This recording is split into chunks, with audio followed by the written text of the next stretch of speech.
नमस्कार मित्रांनो, लक्ष्मीच्या पावलांनी या मालिकेच्या आजच्या भागामध्ये आपल्याला पाहायला मिळतं कलाच्या जाण्यामुळे अद्वैत स्वतःला विसरून गेलेला असतो. अद्वैत कलाच्या आठवणींमध्ये हरवून गेलेला असतो. अद्वैत रूममध्ये येतो आणि त्याला प्रत्येक आठवणी आठवू लागतात. कलासोबत घालवलेले प्रत्येक क्षण त्याच्या डोळ्यासमोर असतात. अद्वैतला सर्व आठवताच अद्वैतला खूप वाईट वाटत असतं. कलाने आणि अद्वैतने नवीन आयुष्याची सुरुवात करायची ठरवलेली असते आणि म्हणूनच ज्यावेळी कला ही खरेंच्या घरी गेलेली असते त्यावेळी अद्वैतने तिला व्हिडिओ कॉल केलेला असतो आणि तिला विचारलेलं असतं, कसा दिसतोय मी? तर कलाने अद्वैतला सांगितलेलं असतं की तू अगदी रुबाबदार दिसतोयस आणि तुला एवढं रुबाबदार पाहून घरच्यांनी तर कौतुकाचा डोंगरच रचला असेल, नाही का? असं म्हणत कलाने अद्वैतची थट्टाही केलेली असते आणि ती अद्वैतला म्हणालेली असते, चांदेकर चल आता मी फोन ठेवते, कारण आता लग्नानंतर मी तिथे येणारच आहे ना, मग आपण बोलू. आता हे ज्यावेळी क्षण आठवतात त्यावेळी कलाचे हॉस्पिटलमधील क्षणही अद्वैतच्या डोळ्यासमोर असतात. ज्या कलाने मी येते असं म्हणालेली असते तीच कला हॉस्पिटलमध्ये अद्वैतला मी जाते असं म्हणालेली असते आणि कला कायमची सर्वांना सोडून निघून गेलेली असते. हे सर्व क्षण अद्वैतला आठवतात. त्यावेळी अद्वैत कलाच्या आठवणीने खूप व्याकुळ झालेला असतो. कला आपल्यासोबत नाही ही गोष्टच त्याला सहन होत नसते. आता अद्वैतच्या समोर असतो तो कला आणि अद्वैतच्या संक्रांतीचा फोटो. अद्वैत तो फोटो हातात घेतो त्यावेळेचे क्षण अद्वैतला आठवतात.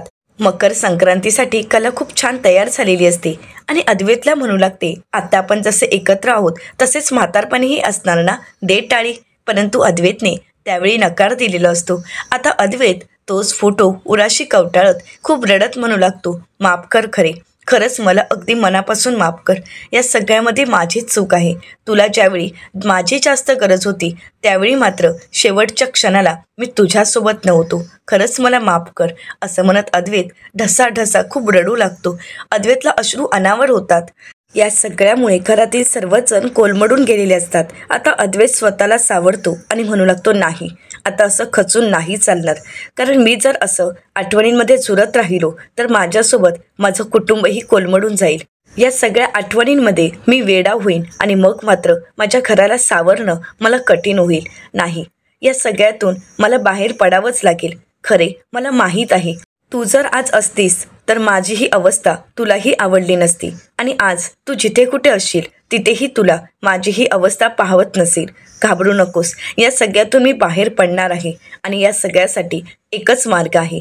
असं म्हणत आता अद्वैत कपाटाकडे येतो आणि कपाटातील कलाच्या सर्व वस्तू बेडवर ठेवतो. कलाच्या साड्या, कलाचं पेंटिंगचं साहित्य आणि कलाच्या इतर सर्व वस्तू, तिची पुस्तकं, तिचे फोटो, सर्व काही आता एका पेटीमध्ये बंद करून ठेवायचं ठरवतो. अद्वैत आता एक एक वस्तू हातात घेत असतो. त्या प्रत्येक वस्तूमागे कलासोबतचं एक नातं असतं आणि कलाच्या आणि अद्वैतच्या भावना जोडलेल्या असतात.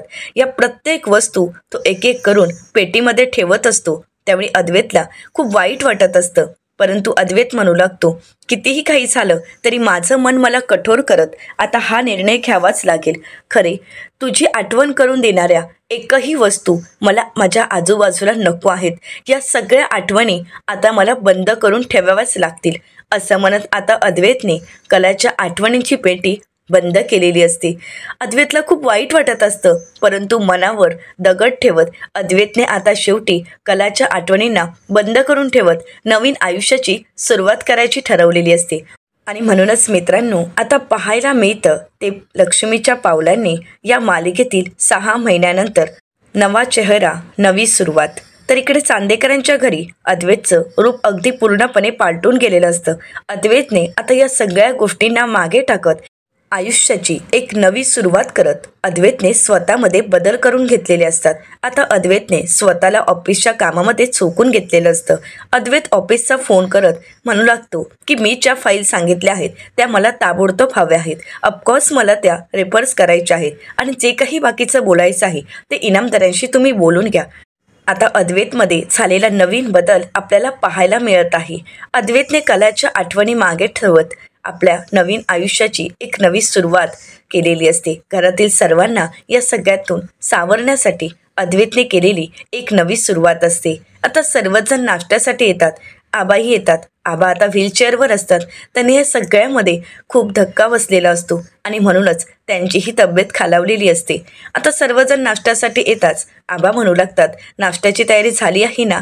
कारण अद्वैत कुठल्याही क्षणी नाश्ता करण्यासाठी येईल. आता रॉकेट धावत पळत जिना उतरत खाली येतो. सर्वजण रॉकेटला विचारत, अरे हो, काय झाले नक्की? रॉकेट म्हणतो, काही नाही, सरांना वेळेत ऑफिसला जायचं आहे ना, म्हणजे सरांच्या बाहेरही मीटिंग, घरातही मीटिंग.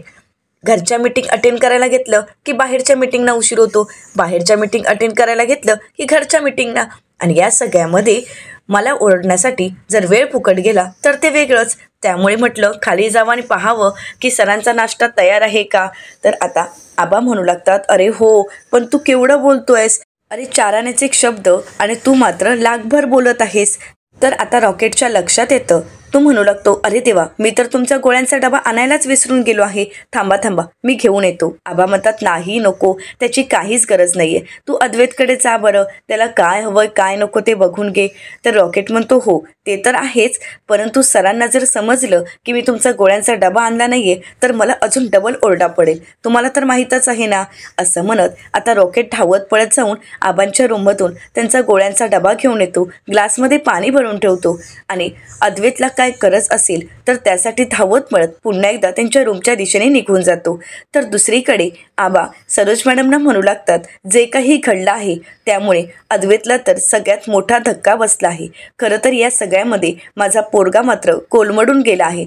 स्वतःला सावरल्याचं तो आपल्याला दाखवत आहे, परंतु मनातून किती खचून गेला असेल हे तर आपल्या सगळ्यांनाच माहीत आहे. या सगळ्यात अद्वैतने स्वतःला खूप त्रास करून घेतला आहे. तो मनातून एवढ्या काही गोष्टी मनातच ठेवत आहे की स्वतःची कितीही घुसमट झाली तरी तो बोलून दाखवत नाही आहे. या सगळ्यामध्ये मला माझ्या पोराची काळजी वाटत आहे. सरोज मॅडमनाही अद्वैतची काळजी वाटत असते, परंतु रोहिणी आत्या आणि राहुल मात्र या सगळ्यामध्ये खुश असतात. आबा म्हणू लागतात, परंतु माझ्या पोराचं एक आहे, त्याला कितीही उशीर झाला, त्याच्या कितीही मीटिंग असल्या तरीसुद्धा माझ्या गोळ्या द्यायचं मात्र तो अजिबातच विसरत नाही. वेळेवर गोळ्या देणं हे तर तो अगदी नित्य नियमाने करत आहे. कधीही काही झालं तरीसुद्धा आपल्या हाताने गोळ्या देणं हे मात्र तो कधीही विसरत नाही. अद्वैत आपल्या जबाबदाऱ्या आणि आपल्या कर्तव्यांना कधीच विसरला नाही आणि आजही तो आपली जबाबदारी आणि कर्तव्य अगदी मनापासून व्यवस्थितरित्या पार पाडत आहे. तर सरोज मॅडम म्हणू लागतात, हो ना आबा, ना कला कधी तिच्या कर्तव्यात कमी पडली ना अद्वैत. दोघांनीही आपली कर्तव्य आणि जबाबदारी अगदी एकमेकांसोबत खूप छान पद्धतीने निभावल्यात. परंतु आता मात्र अद्वैत एकटाच पडला आहे. दोघांचीही जबाबदाऱ्या आणि दोघांचीही कर्तव्य तो एकटाच पार पडत आहे आणि हे करत असताना त्याची अगदी तारेवरची कसरत होत आहे. त्याला आतून कितीही दुःख झालं तरी तो बोलून दाखवत नाहीये. त्याच्या मनावर कितीही आघात झाले तरीसुद्धा तो स्वतःला गुंतवून घेत आहे. आज अद्वैत स्वतःला एवढा गुंतवून घेत आहे की तो स्वतःचं हसणंही विसरून गेला आहे. सरोज मॅडमला खूप वाईट वाटत असतं. तर आबांनाही अद्वैतची काळजी वाटत असते. आबा मनाशीच म्हणू लागतात, कला गेल्यापासून माझा आनंदाने बागडणारा, आनंदाने सगळ्यांशी बोलणारा अद्वैत मला मिळतच नाहीये. हसू काय असतं हेच तर माझा पोरगा विसरून गेला आहे. कलाची आठवण येऊ नये आणि या सगळ्यामुळे आपल्या स्वतःला त्रास होऊ नये, घरातील कोणाला त्रास होऊ नये म्हणून त्याने स्वतःला कामामध्ये एवढं गुंतवून घेतलं आहे की त्याच्याकडे आता 1 मिनिटसुद्धा वेळ नाही आहे. देवी आई, हे असंच चालू राहिलं तर माझा पोरगा मला कधी मिळणार आहे? माझ्या पोरग्याला मला पुन्हा एकदा नव्या उमेदीने उभं करायचं आहे आणि म्हणूनच देवी आई, आता मी माझ्या पोराला तुझ्या दर्शनाला घेऊन येत आहे. आता तरी हे सगळं काही थांबव. आता तरी या सगळ्यातून त्याला बाहेर काढ. त्याच्या जीवनाची नवीन उमेद त्याला आता घेऊन येण्यासाठी मदत कर. देवी आई, आता तूच काहीतरी चमत्कार करू शकतेस. देवी आई, मी तुझ्या दर्शनाला येत आहे. असं म्हणत आबा आता देवी आईला हात जोडतात आणि अद्वैतच्या सुखासाठी प्रार्थना करू लागतात. अद्वैतच्या ह्या झालेल्या अवस्थेमुळे आबासुद्धा पूर्णपणे कोलमडून गेलेले असतात. आबांच्या भूतकाळात घडलेल्या घटनांमुळे आणि त्यांच्या चुकांचं प्रायश्चित्त आज घरातील प्रत्येकाला भोगावं लागत असतं आणि या सगळ्यामुळे अद्वैतला जास्त त्रास होत आहे हे आबांनाही सहन होत नसतं. तर दुसरीकडे एक नवा चेहरा आपल्याला पाहायला मिळतो. आता सुकन्या सकाळी झोपेतून उठते आणि आशेचं किरण घेऊन आता तिने सुद्धा एका नवीन आयुष्याला सुरुवात केलेली असते. ज्यावेळी सुकन्या झोपेतून उठते त्यावेळी तिच्यासोबत असणारी आता सुकन्याला म्हणू लागते, गुड मॉर्निंग. तर सुकन्या म्हणते गुड मॉर्निंग डिअर. तर त्यानंतर सुकन्या आधी गोळी घेते आणि आता देवी आईचे आभार मानत ती पुन्हा एकदा देवी आईला हात जोडते आणि म्हणू लागते thank you thank you thank you so much देवी आई. तर आता सुकन्यासोबत असणारी मुलगी सुकन्याला म्हणते अरे वा, सकाळी उठल्या उठल्या देवी आईचं नाम जप, म्हणजे सकाळी उठल्या उठल्या तू तिचे आभार मानतेस आणि एकदा नाही दोनदा नाही तर 3 4 5 वेळा, असं म्हणत ती सुकन्याला चिडवू लागते. सुकन्या म्हणते हो, आणि ते मी आयुष्यभर करणार आहे, कारण आज मी जी आहे ती फक्त देवी आईमुळेच आहे. खरंच सांगू का, देवी आई म्हणजे खूप खूप खूप बेस्ट आहे, कारण तिच्या इतकं बेस्ट या जगात कुणीच नाही, असं म्हणत आता देवी आईचे सुकन्या आभार व्यक्त करत असते. तर सुकन्या पुढे त्या मुलीला म्हणू लागते अगं तू बस, थांब, आपल्यासाठी मी चहा बनवते, असं म्हणत आता सुकन्या चहा बनवायला घेते. तर ती मुलगी आता किचन कट्ट्यावर बसत सुकन्याला म्हणू लागते अगदी भक्कड चहा बनव, त्यात आलं कुटून कुटून टाक, असं म्हणत सुकन्या दोघींसाठी ही चहा बनवते. आणि चहा बनत असताना दोघेही खूप गप्पा मारू लागतात, हसू लागतात. तर त्यानंतर सुकन्या आणि तिच्यासोबत असणारी मुलगी दोघेही चहा एन्जॉय करत असतात. तर दुसरीकडे पाहायला मिळतं अद्वैत ऑफिसचं काम करत असतो आणि त्याचवेळी रॉकेट नेहमीप्रमाणे धावत पळत येतो आणि अद्वैतला म्हणू लागतो सर सर, अहो आज केळकरांसोबतची मीटिंग आहे ना, केळकर मीटिंगसाठी येणार आहेत, परंतु ते 1 तास उशिरा येणार आहेत. आता हे ऐकल्यानंतर अद्वैत म्हणू लागतो 1 तास उशिरा नाही चालणार, हर्षदासोबत बोलणं करून घे आणि मीटिंगचं शेड्यूल पुन्हा एकदा कन्फर्म करत आजची मीटिंग ज्या वेळेला आपण त्या ठरवली आहे त्याच वेळेला होणार आहे, त्यानंतर नाही चालणार. प्रत्येक मीटिंग आणि प्रत्येक वेळ ही आपण ठरवणार त्याचप्रमाणे होईल, असं म्हणत अद्वैत आता रूमच्या बाहेर पडत असतो. तर पुन्हा एकदा रॉकेट अद्वैतच्या मागोमाग धावत येतो आणि म्हणू लागतो सर सर थांबा ना, अहो आबांच्या काळजीसाठी आपण घरात 24 तास नर्स ठेवावी आणि त्यासाठी आपल्याला नर्स मिळावी, यासाठी तुम्ही आता एक इंटरव्ह्यू ठेवला आहे, मग त्या इंटरव्ह्यूची वेळ काय ठरवायची आहे. तर अद्वैत म्हणू लागतो आता वाजले किती आहेत 8:30, आता यानंतर केळकरांसोबतची मीटिंग होईल आणि ती मीटिंग झाल्यानंतर बरोबर शार्प 12 वाजता इंटरव्ह्यूला सुरुवात होईल, तू सर्वांना अगोदरच कळव, असं म्हणत अद्वैत तिथून निघालेला असतो. तर दुसरीकडे पाहायला मिळतं आबा सरोज मॅडमना म्हणू लागतात आज खरंच खूप प्रसन्न वाटतंय ना. सरोज मॅडम म्हणतात हो ना आबा, मला सुद्धा खरंच खूप आज प्रसन्न वाटत आहे, का कुणास ठाऊक, परंतु आज एक नवीन आशेचं किरण आपल्या समोर येत आहे असंच वाटत आहे. आणि म्हणूनच या आनंदाच्या क्षणी मी अद्वैतला आवडतो, कला जशी बनवायची तसाच गोडाचा शिरा बनवला आहे. आता अद्वैत रूमच्या बाहेर येत असतो आणि अद्वैतने ऐकलेलं असतं. क्षणभर अद्वैत तिथेच थांबतो, कारण पुन्हा एकदा कला हा शब्द त्याच्या कानी पडलेला असतो. अद्वैत पुढे येतो आणि म्हणू लागतो सुप्रभात आबा. तर सर्वजण अद्वैतला गुड मॉर्निंग म्हणतात. तर त्यानंतर आता सरोज मॅडम अद्वैतला म्हणतात अद्वैत अरे बस ना, तुझ्यासाठी मी गोडाचा शिरा बनवला आहे, थोडा खाऊन घे ना. अद्वैत म्हणतो नाही नको. सरोज मॅडम म्हणतात अरे खा ना, जशी कला बनवायची तसाच मीही बनवला आहे, तू खाऊन तरी बघ. परंतु अद्वैत आता काहीच बोलत नाही. तर आता अद्वैत विषय बदलत म्हणू लागतो नाही आई नको, कारण आता खूप उशीर झाला आहे, मी ऑफिसमध्ये काहीतरी मागवून घेईन, परंतु आता मला काहीच नको आहे. सरोज मॅडम अद्वैतला आग्रह करत असतात, परंतु अद्वैत मात्र नाश्ता करायला तयार नसतो. अद्वैत सरोज मॅडमना म्हणू लागतो आई आपण आबांसाठी जी नर्स अपॉइंट करायचं ठरवलं आहे त्यासाठी आज शार्प 12 वाजता इंटरव्ह्यू ठेवला आहे आणि इंटरव्ह्यू मी स्वतः घेणार आहे, त्यामुळे एक काम आहे ते करून मी लवकरच येईन, असं म्हणत अद्वैत आबांना म्हणतो आबा नाश्त्या अगोदरची गोळी राहिली आहे. आता अद्वैतने आबांना गोळी दिलेली असते.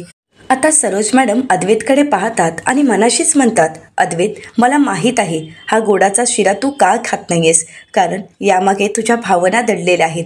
असाच शिरा कलाही बनवायची आणि काहीही झालं तरी तुला कलाच्या आठवणींना वर येऊ द्यायचं नाही आहे आणि म्हणूनच तू आजचा शिरा खाला नाही आहेस. मला माहीत आहे कलाच्या आठवणींमध्ये तू पूर्णपणे स्वतःला हरवून गेला आहेस.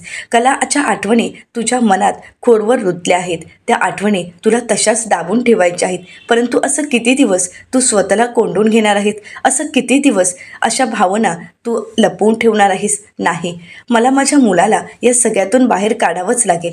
मी कित्येक प्रयत्न करते परंतु काय करू काहीच कळत नाही आहे. मला माझ्या मुलाची ही अवस्था नाही पाहवत आहे. काही करून या सगळ्यातून त्याला बाहेर काढावंच लागेल, पण काय करू आणि कसं करू काहीच कळत नाही आहे. सरोज मॅडमना अद्वैतची काळजी वाटत असते. सरोज मॅडम मनाशीच म्हणतात की या सगळ्यातून कसा मार्ग काढू. तर आबाई विचार करत अद्वैतकडे पाहत म्हणू लागतात, नाही, काही करून मार्ग काढावाच लागेल, असा नाही तर तसा, परंतु मार्ग शोधावाच लागेल. 6 महिने होऊन गेले आहेत, परंतु अद्वैत मात्र स्वतःला कामामध्ये हरवून गेला आहे. 6 महिन्यात तो देवीआईच्या मंदिरातही गेला नाहीये, ना देवीआईच्या मंदिराची पायरी चढला आहे. आता मला काही करून आजच याला देवीआईच्या दर्शनासाठी देवीआईच्या मंदिरात न्यावंच लागेल. देवीआई, मी तुझ्या दर्शनाला येत आहे, असं म्हणत आबा अद्वैतकडे पाहू लागतात. अद्वैत ऑफिसच्या कामामध्ये फोनमध्ये बिझी असतो. आता अद्वैत फोन ठेवतो आणि आबांकडे पाहतो आणि विचारतो, आबा तुम्ही अजून गोळी घेतलीच नाहीये? आबा म्हणतात, मला नको आहे. अद्वैत म्हणतो, आबा असं नको बोलून कसं चालेल सांगा बघू, तुम्हाला गोळी घ्यावीच लागेल, असं म्हणत अद्वैत त्यांना आग्रह करू लागतो. आबा म्हणू लागतात, ठीक आहे, मी गोळी घेईन, परंतु माझं सुद्धा तुला काहीतरी ऐकावंच लागेल, तरच मी गोळी घ्यायला तयार होईन. अद्वैत म्हणतो, बरं ठीक आहे, पण काय ते तरी सांगा. तर आबा म्हणू लागतात, अद्वैत, अरे असं स्वतःला किती दिवस हरवून चालणार आहेस? मला माहीत आहे तुझ्या मनावर, या घरावर खूप मोठा आघात झाला, परंतु या सगळ्यातून या घराला तू सावरलंयस. आता मला देवीआईच्या मंदिरात घेऊन जाशील का? अद्वैत म्हणू लागतो, नाही आबा, मी गाडी अरेंज करून देईन, तुम्ही रॉकेटसोबत जा, परंतु मी नाही येणार. आबा म्हणतात, नाही, मला तुझ्यासोबतच देवीआईच्या मंदिरात जायचं आहे. अद्वैत म्हणतो, नाही आबा, मला देवीआईच्या मंदिरात जायचं नाही आहे आणि त्यासाठी प्लीज आग्रही करू नका. आबा म्हणतात, बरं ठीक आहे, मग मला सुद्धा गोळी घेण्यासाठी आग्रह नको करूस. अद्वैत म्हणतो, आबा तुम्ही काय बोलताय? प्लीज तुम्ही गोळी घ्या.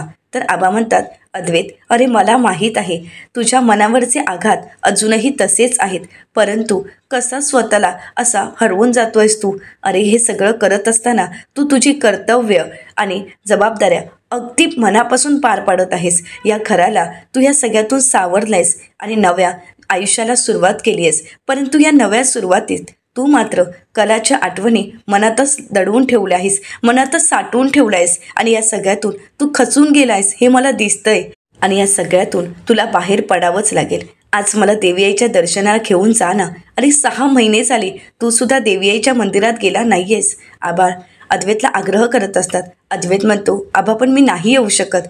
आबा म्हणतात, अरे मला तरी घेऊन जा ना, या म्हाताऱ्याला असं नको ना बोलूस. आता मात्र अद्वैतला खूप वाईट वाटतं. अद्वैत म्हणू लागतो, ठीक आहे आबा, आपण देवीआईच्या मंदिरात जाणार आहोत. आता अद्वैत रॉकेटला म्हणतो, रॉकेट गाडी रेडी ठेव, आपण आबांना घेऊन देवीआईच्या मंदिरात जात आहोत. आता हे ऐकल्यानंतर आबा आणि सरोज मॅडम खुश होतात. अद्वैत आबांना गोळी भरवतो. आबा गोळी घेण्यासाठी तयार होतात.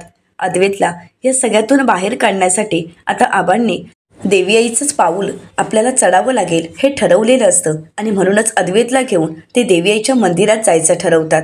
तर अद्वैत आता अनामिकाला आवाज देत म्हणतो, अनामिका. अनामिका म्हणते, बोला ना दादा. अद्वैत अनामिकाला म्हणतो, अनामिका कॉफी घेऊन ये. अनामिका म्हणते, हो दादा. आता इकडे सोहम आणि सर्वच जण नाश्ता करत असतात, परंतु अद्वैत मात्र शांतच बसून असतो, कारण समोर असणारा शिरा म्हणजे त्यातही कलाच्या आठवणीच दडलेल्या असतात आणि त्याच आठवणी पुन्हा पुन्हा त्याला आठवण करून देत असतात. परंतु या सगळ्यामुळे अद्वैतला खूप त्रास होत असतो आणि स्वतःचा हसू मात्र तो विसरून गेलेला असतो. सर्वच जण अद्वैतला या सगळ्यातून बाहेर काढण्याचा प्रयत्न करत असतात, परंतु कलाच्या आठवणींमध्ये अद्वैत एवढा हरवून गेलेला असतो की त्याने आता फक्त स्वतःला कामामध्ये झोकून घेतलेलं असतं. तर दुसरीकडे पाहायला मिळतं, सुकन्या तयार होत असते आणि त्याचवेळी तिच्या मोबाईलवर मेसेज आलेला असतो. आता हा मेसेज नेहा पाहते आणि खुश होत म्हणू लागते, सुकी, अगं तुला मेसेज आला आहे, सॉरी हां. तर सुकन्या म्हणू लागते, झालं, सकाळी उठल्यावर सॉरी म्हटल्याशिवाय तुझा दिवसच जात नाही आणि तसंही माझ्या मोबाईलमध्ये कोणाचा मेसेज आला आहे हे तुला पाहायचं असतं, हो ना? तर नेहा म्हणू लागते, हो ना, कारण तुला कोणाचे मेसेज येत आहेत आणि तुझ्या आयुष्यात काय घडतं हे तर मला पहिल्यांदाच कळायला हवं. तर आता सुकन्या विचारते, हो पण नक्की मेसेज कोणाचा आहे हे सांगशील का? तर आता नेहा म्हणते, हो ना, ते तर सांगायचं राहूनच गेलंय, चांदेकरांचा मेसेज आहे. हे ऐकल्यानंतर सुकन्या म्हणते, काय? तर नेहा म्हणते, विसरलीस, अगं चांदेकरांना नर्स हवी आहे ना आणि त्यासाठीच त्यांचा मेसेज आला आहे. आज इंटरव्ह्यू आहे शार्प 12 वाजता, तुला चांदेकर मेन्शनमध्ये जायचं आहे. हे ऐकल्यानंतर सुकन्याचा आनंद काही गगनात मावत नसतो. सुकन्या मेसेज पाहते आणि म्हणू लागते, खरंच देवीआई, थँक्यू सो मच. आणि नेहा तुला सांगू का, हा जॉब मलाच मिळणार आहे, मला 100% खात्री आहे. नेहा म्हणते, फिंगर क्रॉस, परंतु त्यांना अनुभवी नर्स हवी आहे आणि आपल्याकडे तर तोच नाही आहे.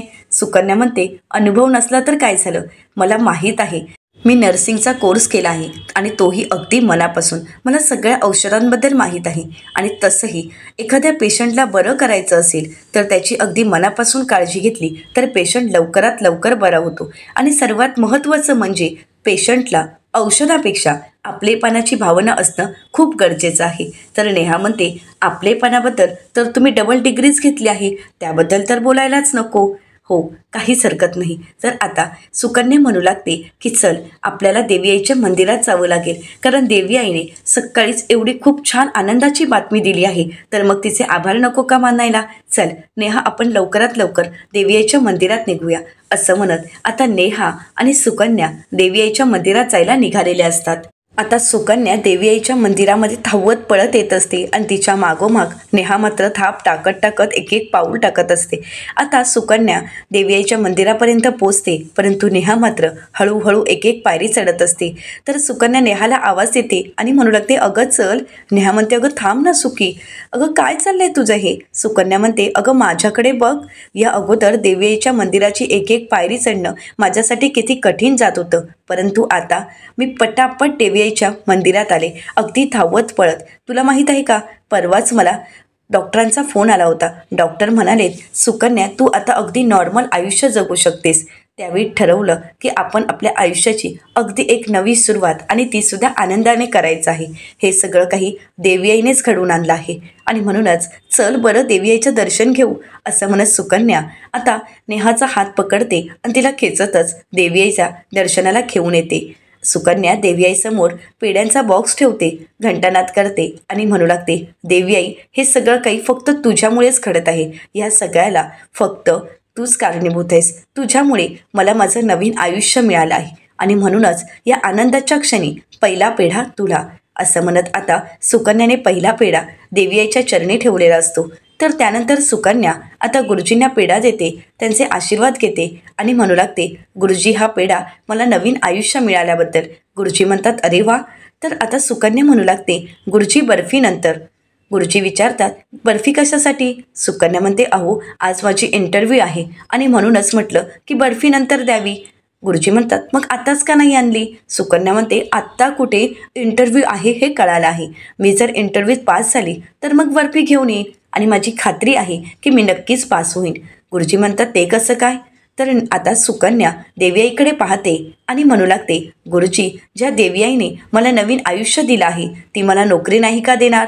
मला खात्री आहे देवी आई सगळं काही ठीक करेल. असं म्हणत सुकन्या पुन्हा एकदा देवी आईचा आशीर्वाद घेते. तर नेहा म्हणते, मला पेढा. सुकन्या म्हणते, तुला नंतर, तू अगोदर देवी आईच्या पाया पड. आता नेहा पेढा मिळावा यासाठी देवी आईचे आशीर्वाद घेते आणि त्यानंतर सुकन्याला म्हणते, मला पेढा. सुकन्या आता नेहाला पेढा देते आणि नेहा आता पुन्हा एकदा देवी आईचा आशीर्वाद घेते, गुरुजींचा आशीर्वाद घेते आणि ती गुरुजींशी बोलत असते. तर इकडे सुकन्या एवढी खुश असते की ती सर्वांनाच पेढे देत असते. त्याचवेळी तिला फोन आलेला असतो. फोनवर बोलत बोलत मंदिरात आलेल्या प्रत्येकाला ती तोंड गोड करत पेढा देत असते. तिचा आनंद काही गगनात मावत नसतो आणि म्हणूनच देवी आईच्या मंदिरातील प्रत्येक भाविकाला ती पेढा देत आपला आनंद साजरा करत असते. आता सुकन्या एक एक पायरी उतरत येणाऱ्या प्रत्येकाला पेढा देत असते आणि त्याचवेळी अद्वैतची गाडी देवी आईच्या मंदिरापाशी आलेली असते. आता अद्वैतची गाडी मंदिरापाशी येताच इकडे मात्र सुकन्याच्या हृदयाची धडधड वाढू लागते. अद्वैत गाडीतून उतरतो आणि तो ऑफिसचा फोन घेत असतो. अद्वैत ऑफिसच्या कामाबद्दल फोनवर बोलत असतो. सुकन्या अद्वैतकडे पाहते आणि असणारी जवळीक तिला जाणवू लागते. हृदयाने आता अद्वैत आणि सुकन्याची भेट होत असते. आता सुकन्या अद्वैतकडे पाहत असते त्यावेळी तिला एक वेगळीच फिलिंग येत असते.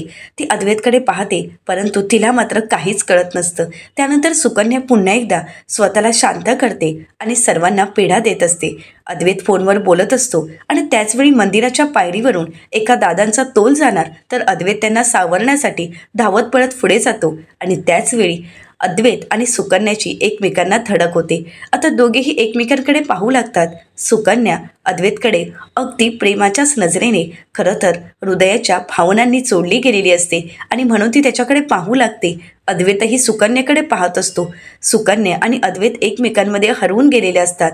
तर येणाऱ्या पुढील भागामध्ये आपल्याला पाहायला मिळतं रोहिणी आत्या फोनवर बोलत असतात आणि म्हणू लागतात, हो हो आम्ही तिथे पोहोचतच आहोत, परंतु तू त्या वेड्यावर लक्ष ठेव. रोहिणी आत्या आता राहुलला म्हणतात, राहुल पटकन चल, कारण ज्या दिवशी आपण कलाला उडवलं, कलाचं ॲक्सिडेंट झालं, त्या गाडीची नंबर प्लेट त्या वेड्याकडेच आहे. काही करून आपल्याला ती मिळवावीच लागेल, कारण जर आता तो वेडा आपल्या हातून निसटला तर नंतर मिळणं खरंच मुश्किल होईल. तर इकडे देवी आईच्या मंदिरात सुकन्या निघालेली असते, तर त्याचवेळी अद्वैत सुकन्याचा हात पकडतो आणि म्हणू लागतो, माझा मोबाईल दे.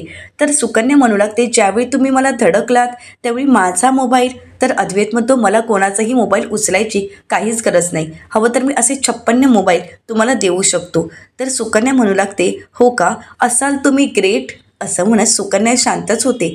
आता सुकन्याच्या हृदयातून निघालेले हे शब्द अद्वैतच्या हृदयापर्यंत कशा प्रकारे पोचतील, आणि सुकन्या हीच आपली दुसरी कला आहे, कारण ज्या व्यक्तीला कलाने हृदय दान केलं आहे ही आपल्याला देवी आईच्या मंदिरात मिळालेली सुकन्याच्या रूपात आपलीच कला आहे. हे सत्य कळेल का, हे पाहणं अतिशय रंजक ठरणार आहे. मित्रांनो, अशाच मालिकांचे नवनवीन अपडेट पाहण्यासाठी चॅनलला नक्कीच सबस्क्राईब करा.